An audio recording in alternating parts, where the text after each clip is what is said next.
Hello and welcome back to Common Creatures, the TTRPG podcast. I am your GM once again, Rob, and with me I have the other Common Creatures. I got Joe. Hey, y'all. Howdy. I think my mom loves me. Zach. Morning. And producer Maddie. Hi, besties. That's right. It's morning. We're actually recording in the morning, so we're not tired as hell. We're just like, man, getting beaten to death by like the rest of the day. You know what I'm saying? Yeah. By our work days. So we're not tired as Zach takes a drag of his coffee. A different kind of That's tired. his second cup. Oh, dang. Is it real, Zach? Dang, you're going to shit your pants. Yeah. this is my regular day. I don't know what you're talking about. Mind your business. Well, guys, we are back to playing Pathfinder 2E, Season of Ghosts. How are we feeling? Feeling excited? We feeling good? Feeling refreshed from the Marvel Tabletop RPG? Yeah. I can't wait. I'm excited to see like where our characters go. Like, yeah, I'm just excited overall. I wasn't being facetious. Yeah. I actually am very excited. I apologize. So excited. I've only had one cup of coffee this morning. I'm not on Zach's level yet. I cannot wait to do nothing but roleplay for the next 2 sessions. Yeah, Robert texted me. He's like, well, lucky for you, there's not going to be a lot of combat these 2 episodes. And I was like, I was like, I'm going to thrive. So I think back to like 2 or 3 episodes ago where like you're still fighting whatever the fuck is it? I don't remember his name. Mordukai. Thank you. Morduki. Thank you for being a Mordecai. good player. Remember that. Okay. Yeah. And Alex being like, I don't want to hear any combat for 3 fucking episodes. And I'm like, no taking. that's That just sounds 'cause good. I was missing everything. And I was like, it's good to like now the story is kind of like coming to a more mellow sort of time. I'm really excited to get into this newer stuff because it has been very like it has been very action forward for the past couple of episodes. What did I miss? I was listening to you, and off the corner of my eye, I just saw Maddie like just mouth agape, and she's just like trying to eat the fucking mic. Like, just like, It's just an intrusive thought. We have food here. Thanks for outing me. it just caught me so off guard, and I think they just saw my reaction because I was like, "What the fuck?" It's so funny because you can't see it right now, but Maddie is in a cocoon of her own right now. It's like 70 degrees in here, and immediately she was like, "Can I have a blanket?" And I was like, "I get it, bro. I'm wearing my pajama pants right now, all comfy." I feel like I would enjoy if we had a stat counter of the amount of damage that we have done to enemies like so far in the campaign. Sounds like something that Ethan can do. Just to Definitely. see how little Alex has done. You want to individualize. You want to individualize. Yeah. I would Okay. love the percentage of Alex to those 2 fucking guards that y'all had that one episode. Oh man! Look, okay. First off, 2 things. First one, fuck you guys. Yeah, I'm gonna do an accuracy meter. Second one, I'm at least 1 for 1 because for every terrible miss I get, I've gotten a couple good ones in there. I've gotten some good ones. Let's not count it up. Ethan, new project. Ethan, new project. Listen to every episode that's come out so far. That sounds good. He'll do it. It's just going to be the Zach News Network just shitting on CNN.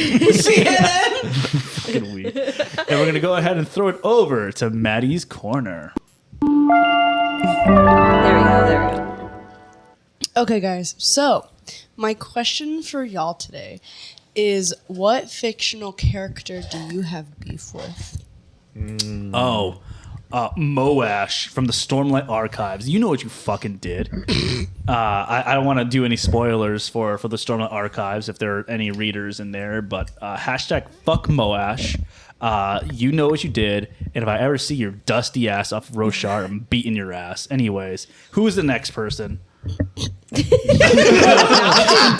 bro. Aggressive energy. That's how much I hate this character. Yeah. I feel like this is where Ethan would have a very strong opinion about something. You would think. I know exactly why Maddie brought this question up because I know who she's going to say.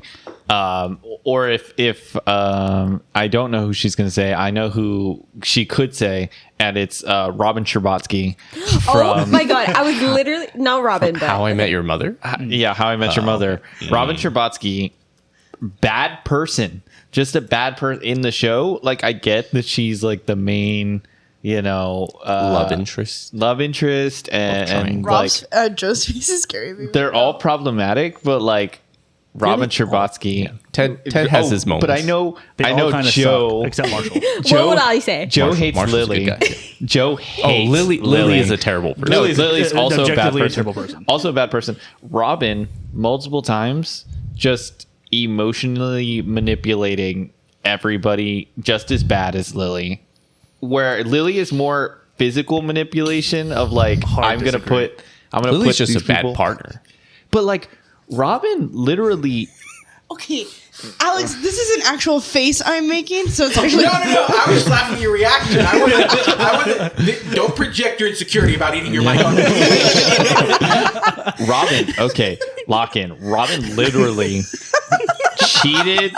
Robin and Barney cheated on their significant others when Barney had finally decided to lock in and wanted to be in a relationship.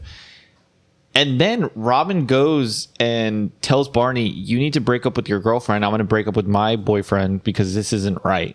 And Barney's like, "Yeah, you're right. It isn't right." And then Robin decides to not break up with her boyfriend and almost get engaged to him because she was too much of a bitch to like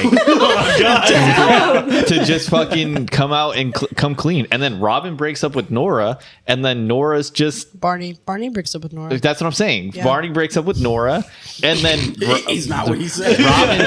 Robin just doesn't ever deal with consequences, and it's made very clear in the show that she doesn't ever deal with consequences of like emotionally manipulating Ted, Barney, and she has some beef with Patrice for no reason.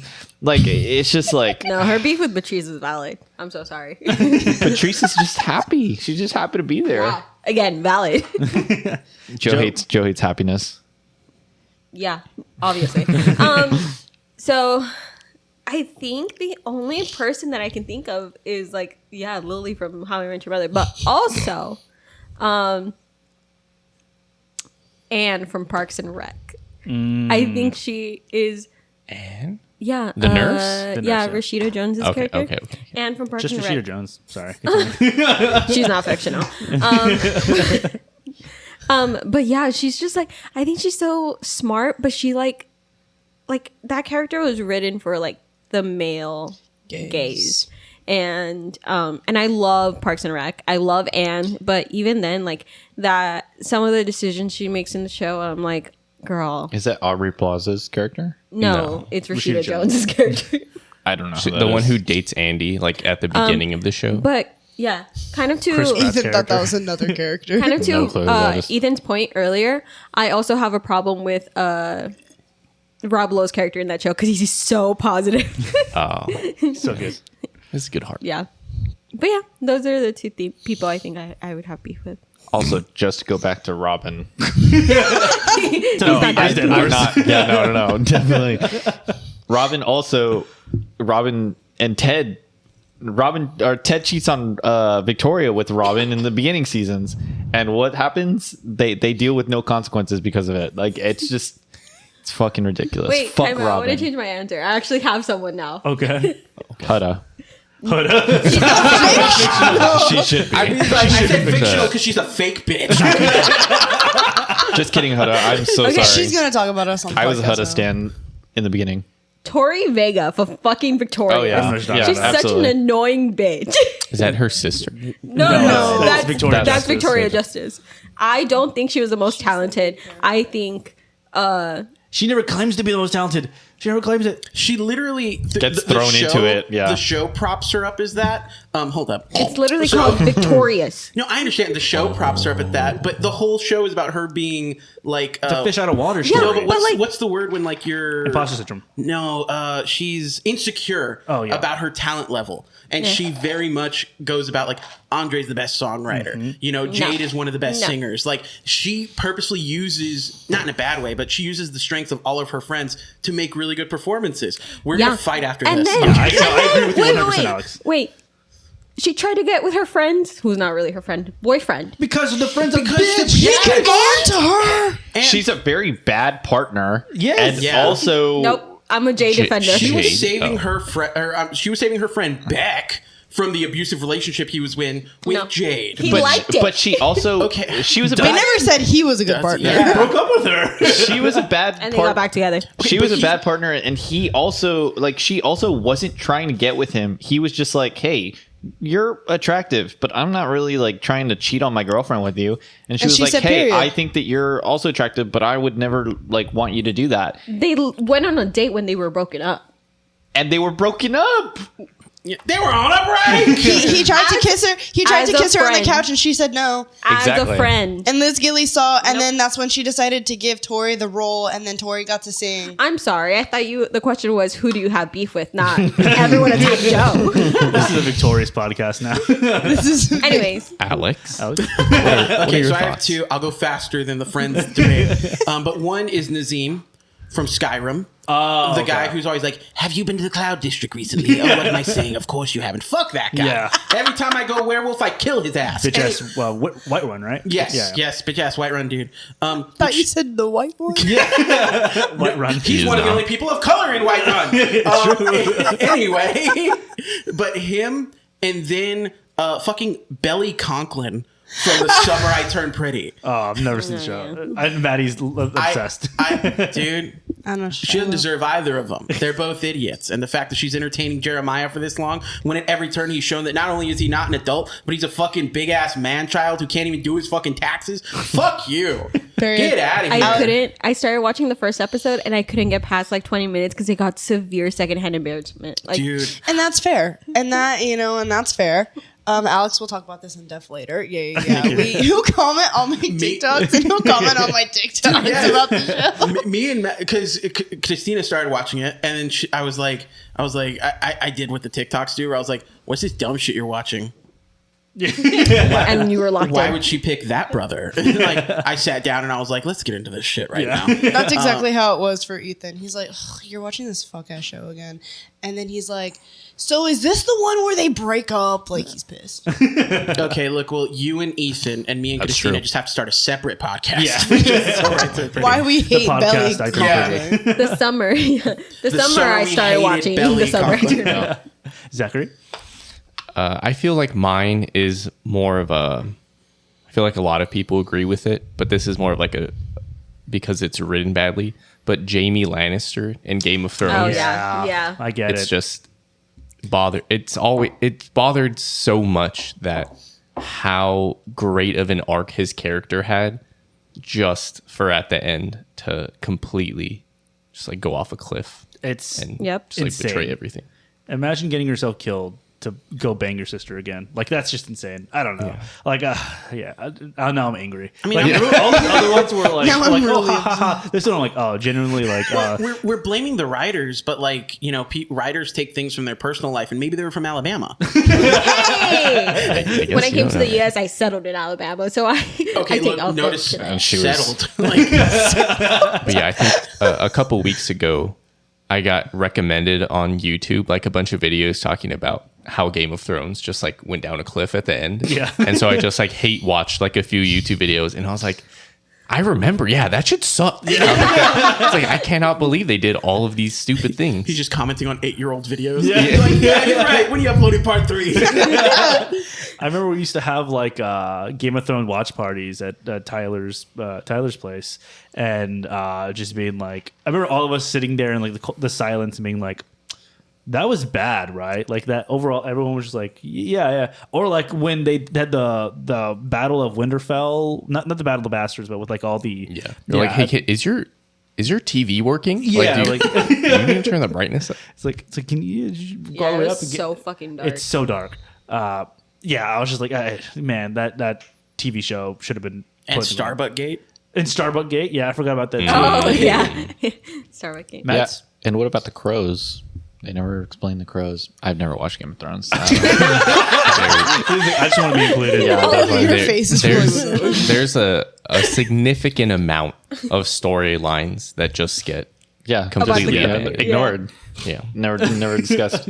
The crow. It just reminds me of I was editing the Marvel podcast, the Marvel episode, and I was like, "What are you guys gonna do?" And Ethan goes, and Knox goes, "Well, actually, no, Ethan, you go ahead." And Ethan's like, "I had nothing. I was just interjecting." He's like, I was trying to fill the void. Yeah, Got the. Fucking, I hate this. Maddie. So actually, I had this question in mind, not because of Robin, but yeah, I have issues with her, and they already covered that. But granted, yeah, she's not the biggest problem in the show. Anyway, I won't get back into that. But it's from my 10+ year beef I have with Dolores fucking Umbridge. Clock it. Harry Potter. Any nerds here? Yeah. Yeah. I read the book. Yeah. I know who you're She talking was- about. Yeah, Pink Lady. Pink Lady. Basically, her. I just, I love Hermione. Like, I grew up loving her like every child does. And, like, My Black Queen.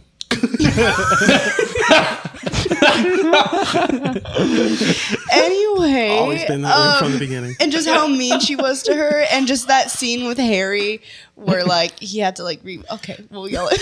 Although We're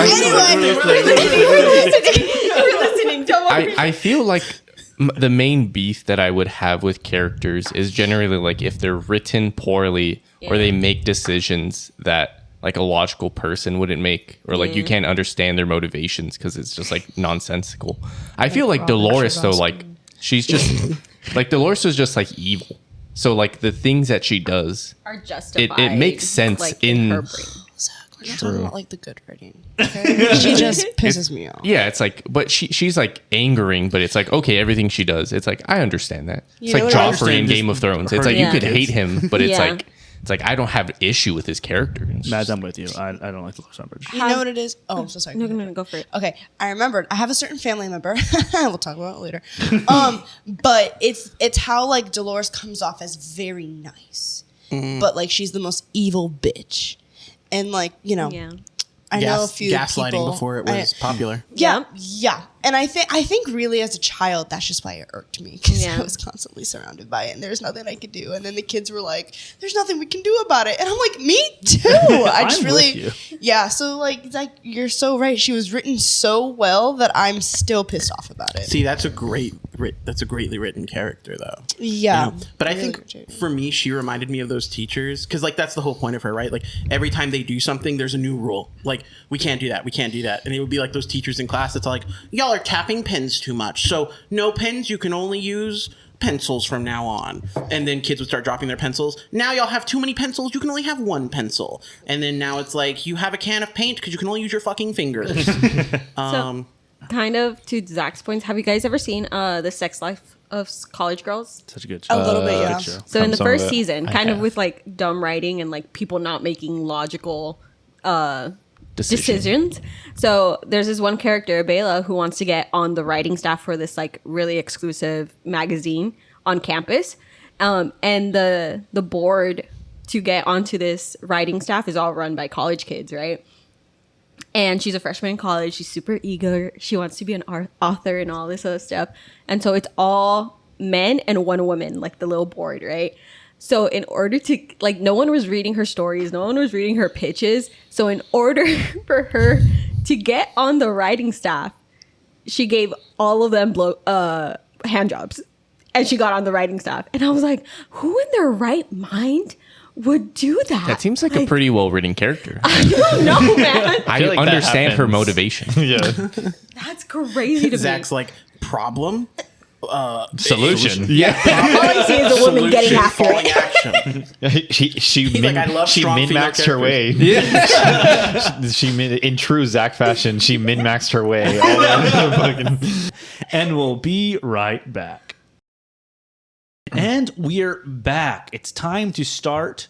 Actually, before we start with the recap, I wanted to give a little shout out to one person that jumped into our Instagram and sent us a little nice message. So shout out to Benji. If you guys are enjoying listening to us, follow us on Instagram and TikTok. We post some videos and some other stuff on there. We would love to see y'all guys. And but let's go ahead and jump into the recap. So It's been quite a while since we played Season of Ghosts, so I'll do a quick little recap just so everyone can remember where we are, what we did. So the last time, y'all guys ended the fight with Mordecai, and you burnt down this ruling tea house. You threw a kind of a Molotov cocktail into this tea house to burn down any vibes. You also had cut down. Not Sarah. I was gonna say Ethan's. What's your character's name? Tominari's brother. Tominari's brother. It's been that long. It's been that long. Tominari's brother that was hung by Mordecai, and currently, right now, Shithidion is holding the brother's body. You guys all decided to kind of split. Wait, didn't I leave the brother's body in the fire? No, No, cut you down. took it. You took. Yeah, you they- specifically wanted to take it. Yeah. You I? like. Yeah. Yeah, I I definitely. thought I remember wanting to take it down. I thought we were gonna leave it in the fire. Okay, No, I guess I have the body. Yeah. So you have the body. You're holding him. You decided to part ways. So I believe the way that was said was that Seraphin and Gigi are going to be going to Northridge to go talk to Granny Who, while Tominari and Shithidion with the body of the brother were going to be going. And Burgle. My bad. Sorry, can't forget Bergmeister. We're going to the Matsuki estate, and so that is where we're going to start off. I'm going to go ahead and roll to see who we're going to start off with. So evens is going to be, let's say, Northridge. We'll talk, and then odds will be South Bank. Cool. So we kind of fade to black from downtown Willowshore, and then we rise back up, and we are in South Bank on the outskirts of the Matsuki estate. We see. Well, actually, I don't want to say. Y'all guys tell me how y'all guys are going to be walking up to the Matsuki estate. Y'all guys have not gotten to the gate yet, but you're kind of on the outside. I want to kind of hear what you all think about your return to the Matsuki estate. I think Tominari is kind of having Panic attacks. But yeah, I was gonna say panic attacks, like not knowing how he's gonna explain his brother being gone to his parents. His brother that he didn't really talk to, and Well, he's still estranged from from. family. You're not still here right family. now. No, He's just honestly just in a super distraught mood and not really saying a whole lot. Just feeling like he let his brother down. And yeah. I would say Shithidion's kind of letting Tominari kind of walk ahead of him, like he's kind of letting him lead the way, and he's kind of following his pace. And he's carrying Tominari's deceased brother's body. And, you know, Shithidion's kind of struggling because he feels very prideful that they've, like, done this, they've completed their mission, but he's also trying to be, like, not really saying anything. So he's trying to respect Tominari going through his thing. But he does whisper to Burgle as they're walking with the body, because Burgle, I imagine, is on his shoulder again. Okay. They're walking, and he's like, I don't mean to be rude, but was this guy this heavy when he was alive, too? Yeah, he's kind of a fat bitch, isn't he? You know, you could like walk next to me, because now I'm also carrying you and him. Oh, I thought you wanted me on your shoulders. We're like best buddies. Oh, okay, you can stay there. It's fine. It's fine. I mean, if it's such a bother, I can get off. No, I love you. It's okay. No, I mean, fine. No, it's fine. It's fine. No, stay there. He gets off of your shoulders. What are you guys doing? What? Shithidion drops the body. Nothing! Oh, shit. Oh, God. Burgle is like trying to help me lift the legs back up, and I'm like, you go. We'll follow. Fine. Cool. So y'all guys continue to walk, and finally you reach kind of like the gates of Matsuki Estate. You hear, they're back, and you start hearing like the doors starting to unlock. The door opens, and you see everyone kind of like moving towards the front of the gate. Everyone that's kind of like making this as a makeshift shelter is coming to see any kind of good news. From the inside of the estate, you see old Matsuki kind of run out, and he sees two of you alone with Burgle and the body of I forget his name, the body of Tominari's brother. He looks at you, Tominari, and he puts a hand on your shoulder and he goes, "The others, are they well?" They've survived. Good. And he goes and puts a hand on your brother's head and kind of caresses the cheek and is like, I'm so sorry for your loss. And as he says that, your mother and father come around the corner, and they see you and they see the body of your brother. What do you imagine their expressions to be? I think my mother's probably horrified. My father attempting to stay stoic, probably still injured. Trying to comfort my mother, who just is probably absolutely destroyed seeing her second son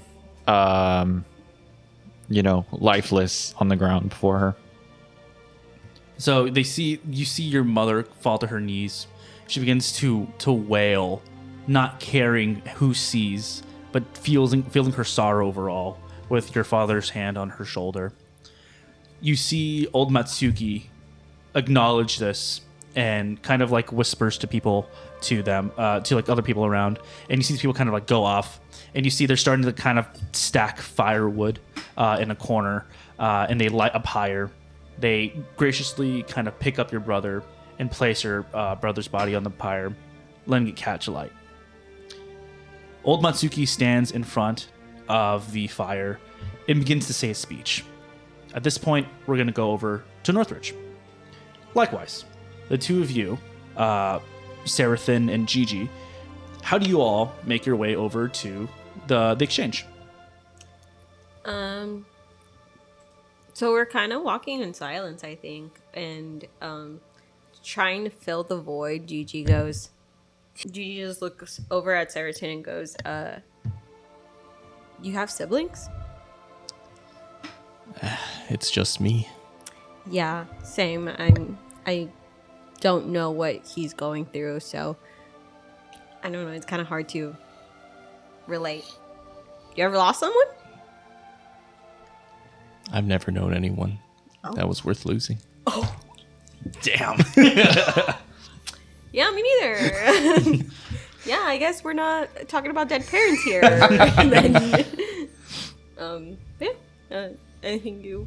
Yeah, I feel this whole journey back to the north. I feel like my Sarathan, he, as well in battle as he did in slaying many foes, he wasn't built to fight. That was never his intention with his life.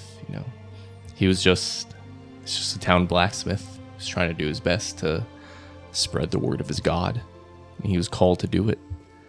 So I feel like he's just making his way, coming to terms with all of the battles that he's had to go through, and just the feelings of like exhaustion and the mental load that he's carried, just like sitting with him as he makes his way there.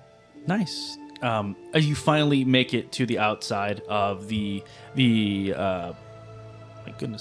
exchange, and you knock at the door, and you hear what kind of sounds like furniture kind of being moved out of the way, and the doors open up. And likewise, you see that there are kind of other people that are just wounded on the floor. There's a lot. It's majority guards here. You do see like the other guards that you guys have saved from the barracks, like Zhang Pang and all the other groups.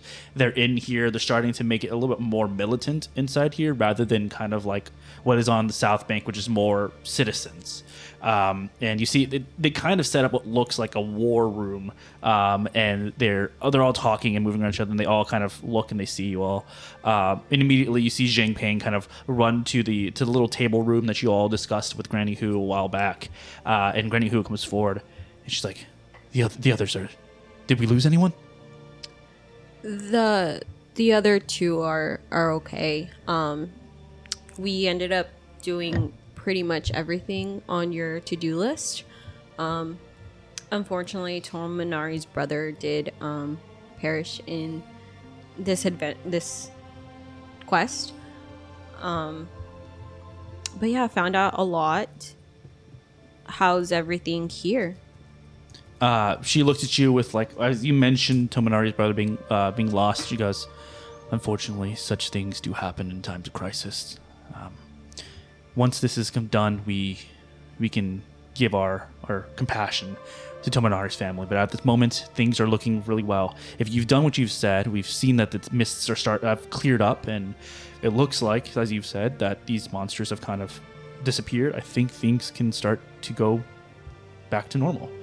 And you see, like, as she says this, like, there's something within her that is like calling her, and so she kind of walks towards the center of the exchange house, and she starts calling all the other guards to each other, and she also begins starting a speech.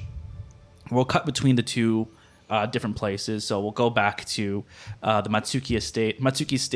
Matsuki is giving a speech that is more heartwarming, a speech that is like, no matter what we do, we're going to do it together. We're going to be together because that is what makes us us. That makes us the difference between us and the demons that have infested the town. And then we'll cut back to the exchange where Granny Who is giving more of a speech of strength, where it's like, we allowed this to happen because we became weak, because we didn't do things like we were supposed to do. We became too complacent. And as these two different ones are talking, they start talking about the future of Willowshore. Old Matsuki begins to mention, we need to continue what we're doing. We need to rely on each other and create a new normal. And we'll cut back over to the exchange. Same thing, where Granny Who says, we need to prepare if this is what we're going to be expecting. We need to have a new normal. And as they say a new normal, Gigi, I need you to give me a fortitude save.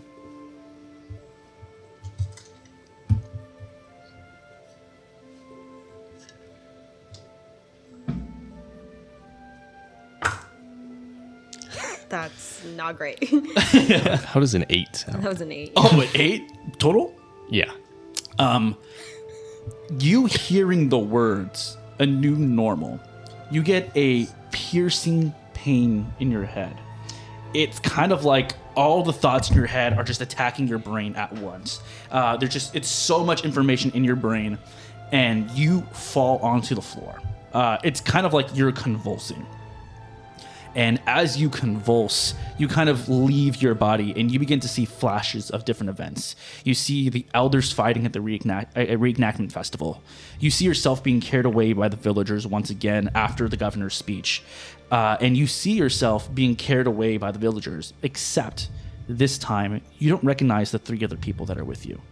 You see other individuals. You see what looks like Tominari's brother. And you see two other people. It looks like another blacksmith and another carpenter as you're being taken away. Then another flash to various fights downtown. Once again, you see yourself fighting a scorpion. You see yourself fighting a toad. Except that this time you see a person fall. Once again, you are still convulsing and you find yourself not this time standing at the exchange, but you find yourself standing at the Matsuki estate. And once again, the words being said is a new normal. Another pang of hurt in your brain spikes through, and now you see a lone tree on a hill, and in the distance, you see a monastery. And finally, you come back, and everyone is like worried about you, looking at you, they're like tending to you. What do you do? She's just trying to like get up. She's like, I'm just tired, I think. And not wanting to like scare anyone here in this little war room. She's just gonna keep it to herself. But like, I think Sarathan kind of notices that I'm lying. And yeah, she's just trying to brush it off. I think I'm just tired. It's been a long journey to get here, and I think I just need to sit down. So yeah, you go ahead. You go to move down. Before we move on, is there anything you guys would like to do with the location that you're at currently? No. I do want to find like a paper Okay. and a pen, and I just kind of want to write down what I wrote, like what I saw. Okay. before I lose any details. And I try to draw or describe the people that I saw in as much detail as I can, so I can see if I can find them. I know one of them is Tominari's brother, but who are the other two?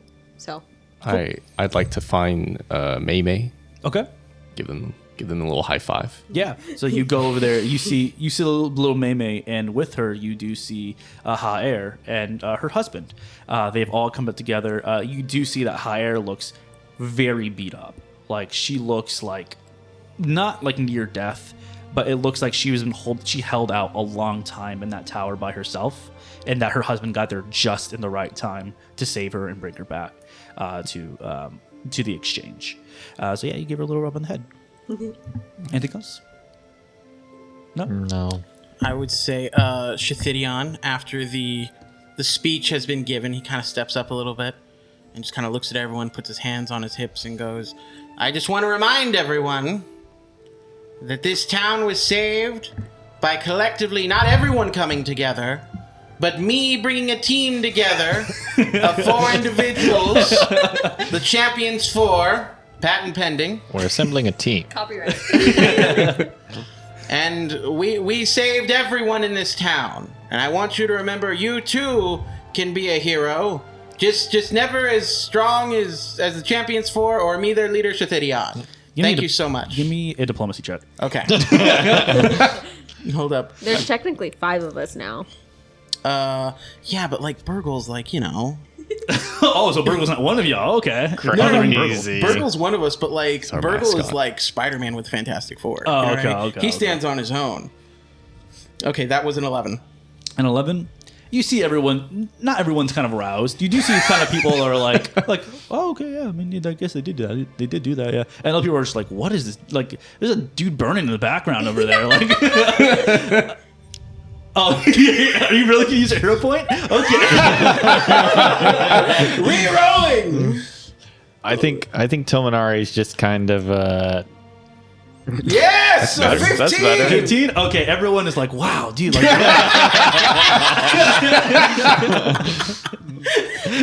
Like, holy shit, they did save us. you were saying, Ethan? Tominari is just kind of the reason I said no is Tominari is just hovering silently behind his parents and just not really just Hovering? well, like not hovering. Was that He's levitating. Not literally hovering. He's wearing the Spy Kids Junior Cortez like jetpack. He's just really like disconnected and just behind his parents and just honestly not even showing emotion, just completely almost lifeless behind his parents. Just shell shocked. Yep. Sweet. I mean, not sweet, but you know what I'm saying. Super cool, dude. So we fade to black, and as we come back up, it is the next day. And it looks like kind of everyone is walking out from both Matsuki Estate and from the exchange, and they are seeing the new kind of landscape of Willowshore. They still see the dead bodies. They see both Jenkins, other enemies, and unfortunately their own friends and families that are all over the floor. And it looks like people are starting to kind of pick up everything. They're gathering bodies to create a pyre. They're getting bodies out of the lake to kind of start either burying or burning or whatever, and slowly start to build. And we see kind of another time lapse as people are running all around everywhere, kind of at top speed. And you see kind of little buildings are starting to get built up again. You see like the village starting to get cleaner. Until it's now 1 month later. So, we're going to start with Shithidion. Tell me, what do you think happened to Shithidion in the 1 month that has passed? So, you know, we see, like Robert said, everything's kind of rebuilding, right? And we're kind of seeing everybody getting adapted to this new normal. What'd you say, month later? Month later. Month later. And we kind of see people walking in front of this shop, right? And, you know, it's not a well put together shop by any means. Like lemonade stand-esque, or like better than a lemonade stand. like this looks like something the kids next door would build. Okay. Oh, so not like fair booth. No, like it's a building, but Okay. it's very like you could tell it was like hastily put together. Okay. and people are passing by, and there's a good amount of people funneling in and out of this shop, right? And as people, you see people kind of walking in, and we kind of follow them in, and Shithidion is standing kind of on almost like a stage in this shop, and he's like, welcome one, welcome all to the welcome one, welcome all. Thank you very much for coming to the grand opening of the Champions 4 novelty store, where you can buy the only official novelties and merchandise of the Champions 4, the saviors of Willowshore. And people are coming in, and there's kind of like these wooden, like, you know, maybe like he whittled it or something to kind of try to look like members of the Champions 4. They all look like shit. None of them look great. But he's selling a few of them. Some he's just giving away because he's wanting to boost his ego. And as he's walking by, you kind of see him talking to people and going, and remember, there's a 2:30 reenactment of how I single-handedly, along with some minor help from my 3 friends in the Champions 4, saved Willowshore. And you can buy your tickets now. And you see Burgle kind of on the side selling tickets. And then as we go through the store, Shithidion, there's like this area that's kind of blocked off a little bit. And he's like, this right here is where the Champions 4 will meet for future adventures. It's the Champions United Novelty Table. It's an acronym. You said it too fast. Champions United Novelty Table. My lord. So you can look, you can take pictures, but you cannot touch. Also, I'm just remembering we don't know what pictures are. So No drawings. no drawings, please. And as you can see, the head of the table, that nice metal chair, was made by none other than the greatest champion who always looked up to me the most, Seraphin. And you see like a metal chair that clearly wasn't made by Seraphin. The welder, like, all off. Yeah, it's fucked. It's, like, part of it's being held together with like rope and shit. So how many people would you say currently are in the shop? I would say maybe like 10, 12 people are in the shop. Okay, cool. So it's kind of bustling. Yeah. Yeah, it's okay. There's not a lot of people are buying into this. Yeah. So as you're like kind of finishing that performance and stepping off of your stage, going to, I'm assuming like a cashier stand or whatever, you see a woman walk in, kind of like pushing everyone out of the way. And she looks very prim and proper. She has like dark raven hair that is put back into a bun with like 2 ornaments looking things going into her hair, and she's wearing this beautiful like silken purple dress with like black flowers kind of embalding on top of it, and she walks up to you with kind of a little smirk and yes. And Shithidion goes, you must be here for Shithidion's secondhand love advice, madam. And she smirks and goes, no, Mr. Ballister, I'm not, unfortunately. I do have news for you, though. And she has like a little, like, kind of, not satchel, but like a little bag that she has. And she pulls out 2 pieces of paper. The first off, she goes, your trademark went through, so Champions 4 has now been trademarked. Here you go. And she hands it over, like the official document, saying that you own the trademark for Champions 4. And I snatch it and say, there was never a doubt in my mind, madam. She goes, of course. And there are some matters that I wish to discuss with you in private, if that's possible. Anything that you have to say to me has to go through my assistant, Burgle the Beastly. Yeah, I think we can possibly find some place. We can go outside, is that fine? Why don't we go to the closed-off Champions United Novelty Table and discuss it there? Is that... And she goes, that's a bad word, right? That's, it's the Champions United Novelty Table, ma'am. You're lucky you're being invited. So you all go over there, and you see, like, she puts her little satchel onto the table with a piece of paper. And the table shifts. So this is Liu Shi Yang. She is the owner of Luo and Law, is a firm house in Willowshore. It looks like this woman was sent directly from the Empire to kind of be the sole lawyer for the village. She sits there and she looks at you and she says, well, like I said, I have news. While people were rummaging around in the destruction of the Cerulean Tea House, we discovered a document claiming that if should anything happen to the owner of the shop, ownership should pass to one Nora Bolster.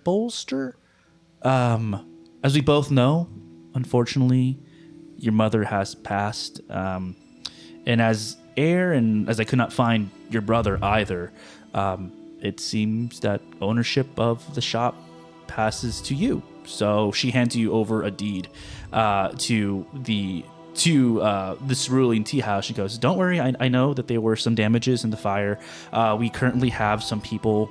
There was some money left aside for renovations, but we're just pulling it together so we can rebuild it. But you are now the owner of the old Cerulean Tea Shop. They're just waiting for any orders to change name or to do whatever changes you would like. But that is yours now. Shithidion kind of takes a moment, and then one of the few moments of like actuality in his life, he kind of looks up and kind of goes, I had no idea she had anything. She left us with nothing. She did. But as your mother had worked there, the owner had taken a certain liking to your mother. Is he my daddy? He is not your father. It was a purely platonic coworker. Okay. She saw the situation that your mother was in and knew that he was, in his age. Yes. Oh, sorry. Is she my mommy? She's not your mommy. Okay. Your mommy is Nora. So she wanted to hand this over to your mother, knowing the situation that she was going through. So this is for you. So Shithidion kind of grabs it. He doesn't really say anything else. He's just kind of at a loss for words and kind of lets her exit if she's ready to exit. She begins to pack up her things again, and she stands up. She goes, "Before you leave, may I speak frankly, Mr. Balster?" Buelster, but yes. Apologies. I'm wary of the town at the moment. We are, quite frankly, leaderless and a bit lost. And yes, we are making progress with the repairs, but what's very interesting is that there are rumors of new leadership. I think having you as a member of the Champions Four and with someone with no political feelings for the town, it would be a positive thing to have someone of your opinion in town. A nice balance. Would you possibly lend your voice? You can stop begging me, madam. The Shithidion, leader of the Champions Four, is always happy to help out the town in any way that he can. I'm glad to hear. We look forward to hearing more from you. And she gathers her stuff. Another quick smirk as she opens up the door to the table and closes the door, leaving you to your lonesome. Do you do anything else? Shithidion kind of looks at the paper again and looks at Burgle and says, Burgle, we're expanding! Oh boy! You want Mickey Mouse there. And then so we will cut from there and we'll go to Serathan. Serathan, what do you think has happened to you in the past month? And where do we find you today? You will find me in my blacksmith shop, as I feel like that is where I've spent the past month, just in a purely I can't think of the word right now. And in a very basic way, I think since the town just went through a huge war, there's a lot of dead people, a lot of injured people. It means a lot of weapons, a lot of shields, a lot of armor were damaged, needs to be repaired. Feel like as the best blacksmith in the town, it's my job to do that. So I've just been slaving away all month for a slightly discounted price, repairing everyone's gear, trying to remake, probably looting off of some of the dead bodies, their weapons and armor, trying to refresh them to sell to the next population of people wanting to go to war with whatever presents we may come upon. Nice. So as you're there, you're like ting, ting, banging away at metal, repairing, armaments or whatever. You hear kind of footsteps coming along behind you, and you see a figure walk around to the front and kind of lean against the kind of post to your blacksmith shop, and it is Granny Who. She gives you a warm smile and she goes, "Hello, Serathan. Busy day at the forge?" The day never stops. May I sit? Of course. And she kind of clears away a little stump and she sits down, and for a moment you see that she gets kind of real for a moment. You've known her to, be this prim, proper, older woman, this woman of magnitude is all I can really think of to say. And that facade kind of drops for a bit. And she looks at you with eyes that don't look sad, but just exhausted. And if you were like to look back from the door she came in, you see that there are 2 guards standing right in front of the door. Whether that is for protection or whether it is to keep you in here, who's to say? And she looks at you and she says, Sarathan, I'm growing tired. I don't think I can put up with the granny ruse anymore. I don't think it's a ruse anymore. I'm so tired. And she continues to look at you and she goes, we have some time, don't we? Together right now? We have as much time as you need of me. I'd like to know a little bit more about you, if that's fine. Of course. Tell me of your life. Well, from since I can remember, I've known nothing but the call of my God. And I've devoted my life to furthering her cause. Growing up, my parents were also in the trades, so I kind of took on some of their craft, realized that I was drawn to the process of breaking down and building up metal, and I found it could be pretty profitable as well. So I've just stuck with that all my life, trying to build something from once there was nothing. She smiles at you, like you giving her the time of day and letting you being more open with her. She goes, did you know I was the first village guard here? I did not know that. Yeah. Imagine me, little Ban Yang Hu, a simple street urchin turned captain, and now on the precipice of something much greater.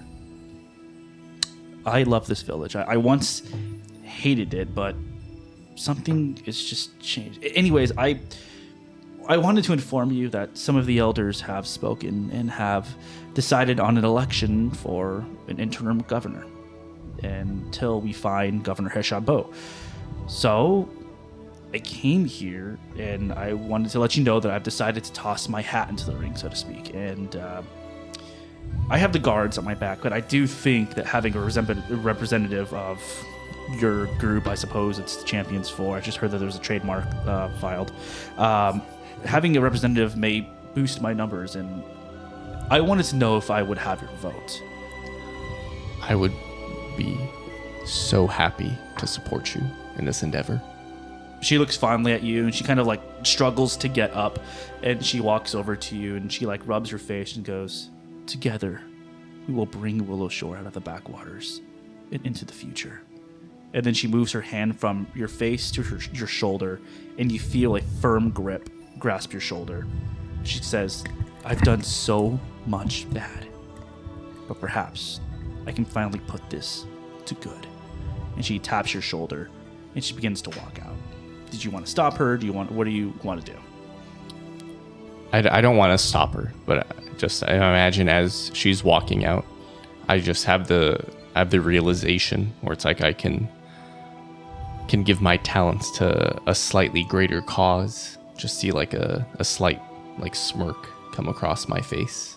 I'm just like, okay, big things are happening. Amazing. Now we cut away from that and we go and we find Gigi. Gigi, once again, what has changed for you in the past month, and where do we find you now? So, in the past month, I've been just obsessing over what I saw in that vision, and I have a feeling it's connected to the missing mayor. Like, I just have a feeling. And so she kind of has disconnected from everyone and everything in town, and is trying, just like is in her head trying to figure out like what happened to the mayor. And in that the realization that like maybe she needs to find out more from all of these different creatures that came into town.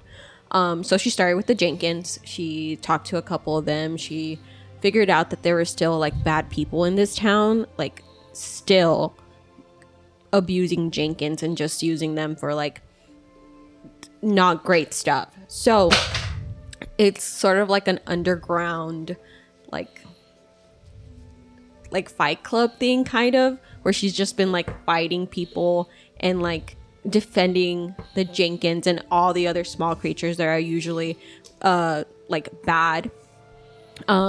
She's cut off all her hair just because she's out in the wild most of the time. She has like a really short bob now instead of her really long hair, just for maintenance wise. And she's just been like nonstop obsessing over figuring out where, who, what did she see, and where is the mayor. That is her biggest question. So we find you at that ring right now, or where do we find you at home?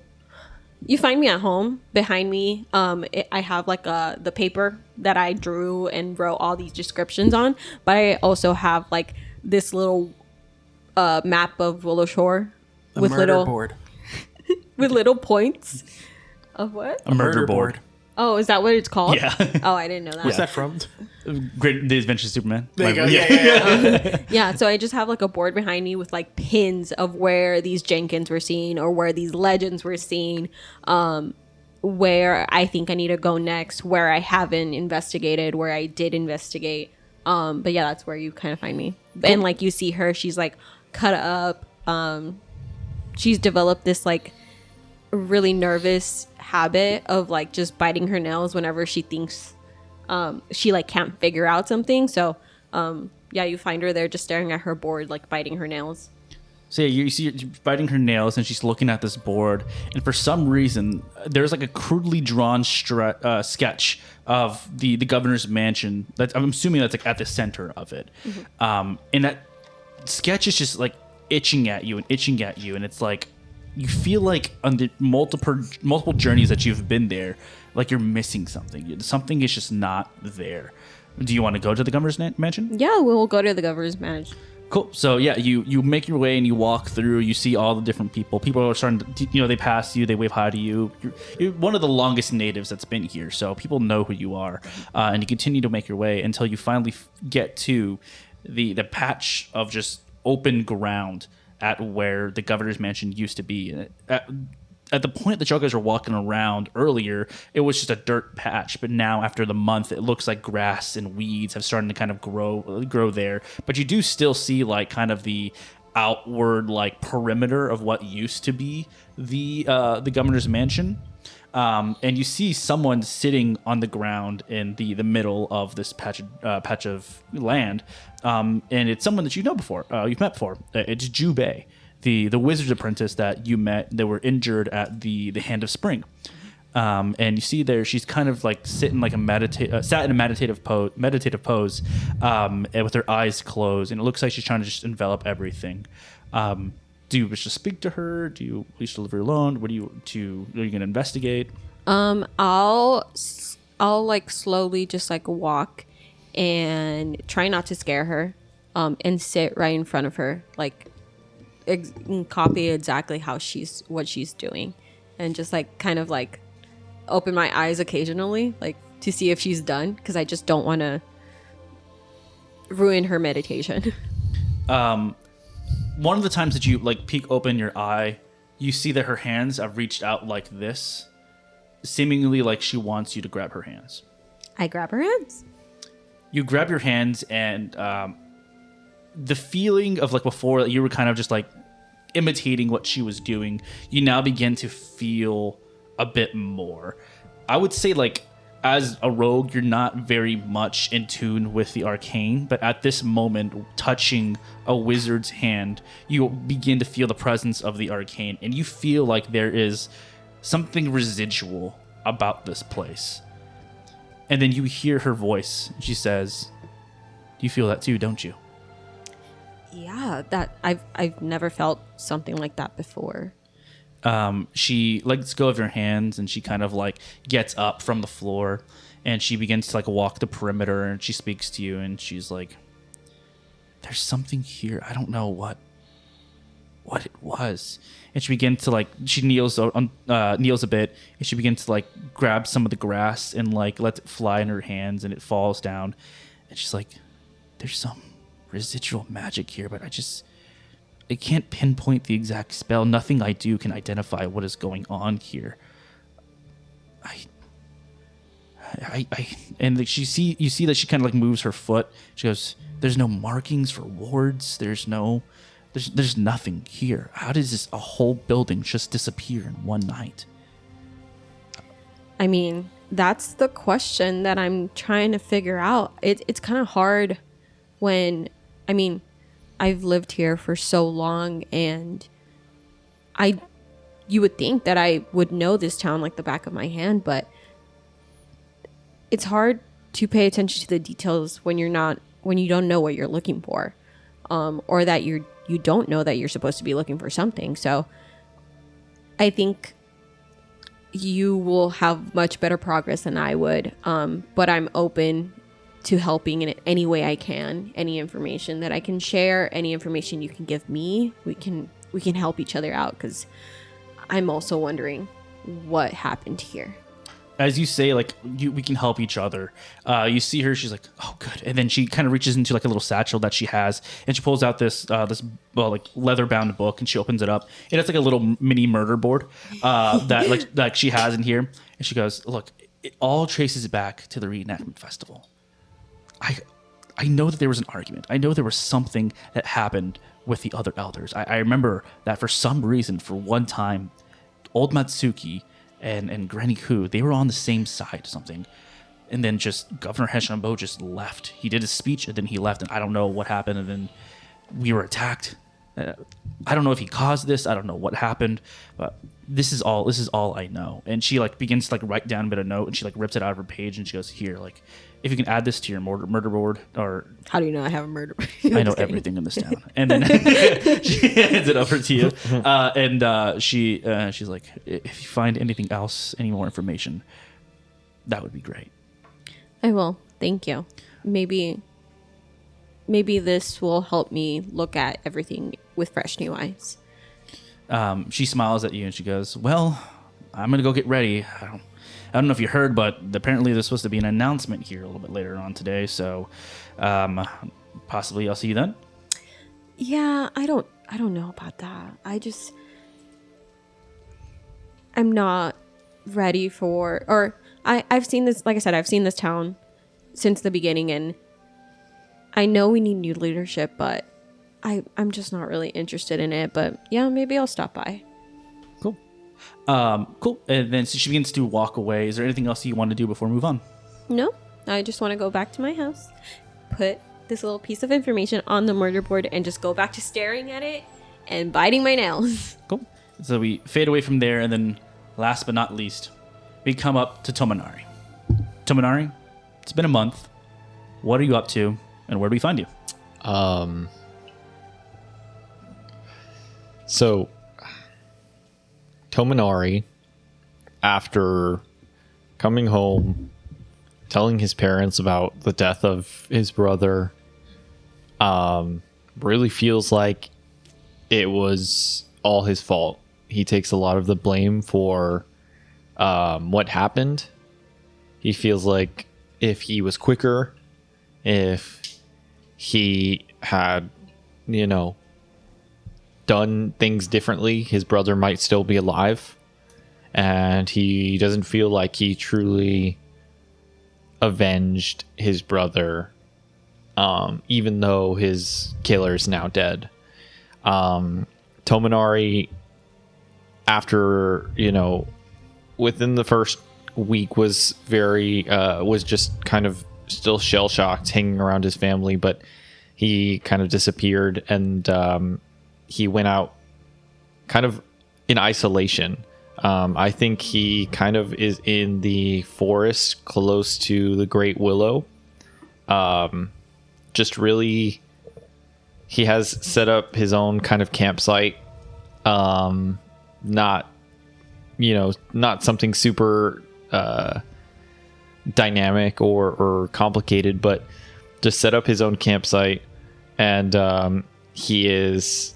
I don't know if is the Great Willow like kind of like people visit there all the time, or like, okay, it's like a kind of like it's not like on the pilgrim's path, but it's like people go visit every once in a while to clear their minds and such. I think that he kind of is currently at the Great Willow, a little ways away from his campsite, and he has both a picture of Daiketsu and a picture of his brother, and is currently kneeling before both, burning some incense, as he kind of just sits in quiet reflection. He hasn't really talked to anybody in a month. Tried to stay away from people as much as possible because of how guilty and just terrible he feels. He doesn't really feel like interacting with a bunch of people. Nice. So as you're there meditating, you hear what sounds like kind of like rustling, like somebody moving through the brush around the great willow, and you see a very sweaty and a very tired old Matsuki. He looks like he has like a cane, and he's like has like a kind of like a little backpack sort of thing, and he's walking up and he's like, "Oh boy, do you know how to get out of trouble? Oh my god!" And he like walks up. He continues like to kind of like walk up, and you can see like he is exhausted, and he goes, "May I sit?" I just nod. He sits down. He takes off his backpack. He opens up like a little a flask, and he pours out. He has like a teacup, and he pours out some sake in there. He puts it up to his lips. He takes a sip, and he offers it over to you. No, thank you. Very well. And he goes and he takes the sip back to you, and he goes, "You know, we miss you in town." I can't go back. I can't. Not after everything that happened. I can't just go back to pretending that my life is normal. Before I was by myself, not by choice. This time I get to make that decision. He continues to look at you, and he goes, "You know, you have a place in my estate if you wish." Thank you, Matsuki, but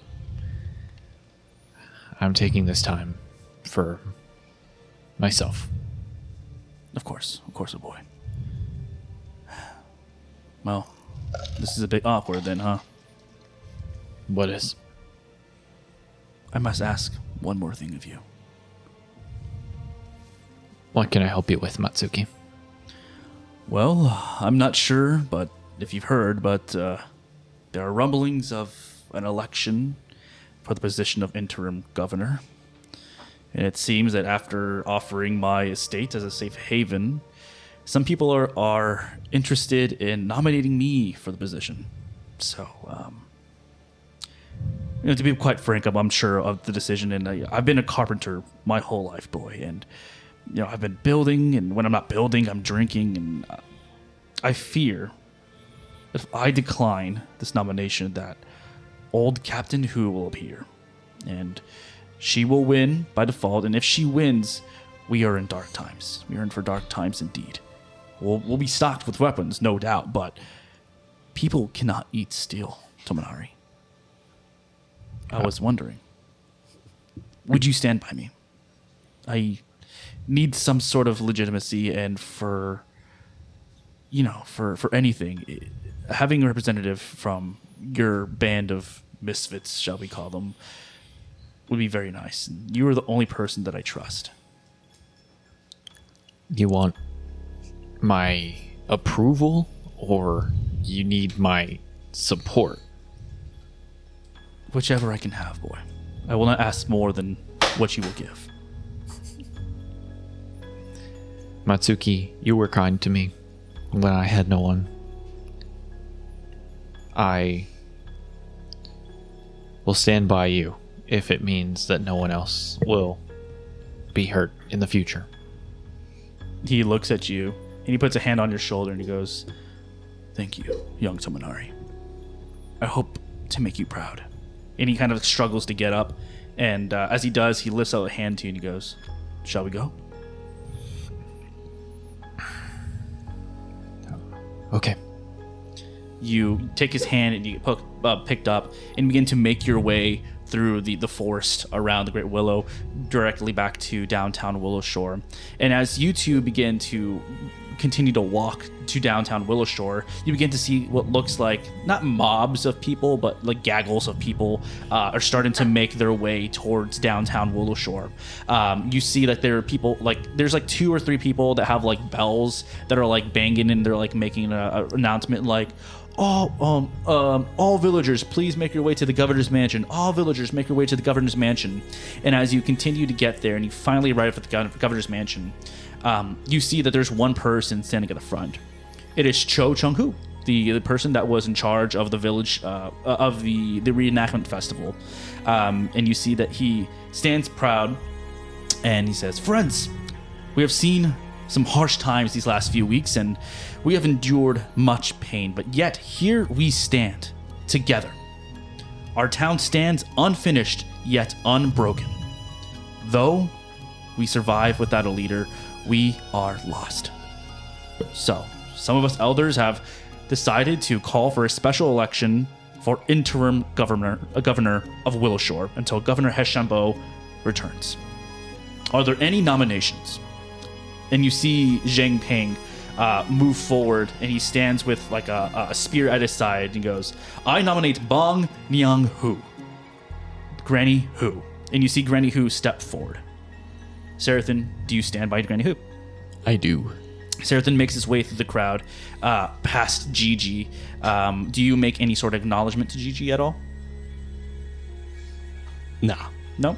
I have one purpose. I have one single purpose right now. Boom, you stand there, you face the rest of the village.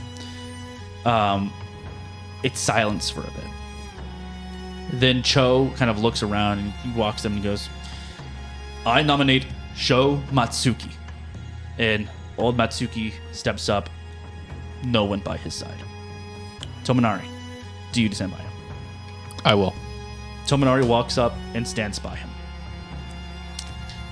Again, silence. Cho says, "Well, with no other people up for nomination," and then you see someone walk up. Dr. Dami says, "I don't wish to nominate anyone, but I don't think we should be so rash with having one person in charge. I think that we should have a council with representatives for the community. Does anyone stand by me?" Does anyone stand by him? Shithidion walks up and stands next to him and says, "I agree." That's it. Civilian stands right by him. Very well. Cho ushers everyone to step back to the side and says, "In 1 week time, we will know who will guide our future." And that is where we will end today, and we will see you next week. I didn't know democracy was on the table.